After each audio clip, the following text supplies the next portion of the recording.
معلومات عن الممثل محمود نصر بطل مسلسل كريستال، زوجته، ديانته، أبنائه وأعماله. بطل مسلسل كريستال الفنان محمود نصر يكشف كواليس العمل المنتظر. قولولنا في الكومنتات لو كان عجبكم تمثيل الممثل محمود نصر في مسلسل كريستال، وقولولنا كمان مين من أبطال المسلسل عجبكم تمثيلهم. محمود نصر فنان موهوب خطف أنظار الفتيات وينحدر من السويداء وشارك بأعمال فنية متنوعة. هنشوف في الفيديو ده كل المعلومات عن الممثل الجميل محمود نصر بطل مسلسل كريستال. ولد محمود نصر في يوم 1 أغسطس عام 1983 بسوريا.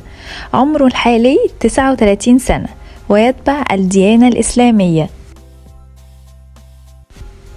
طوله 175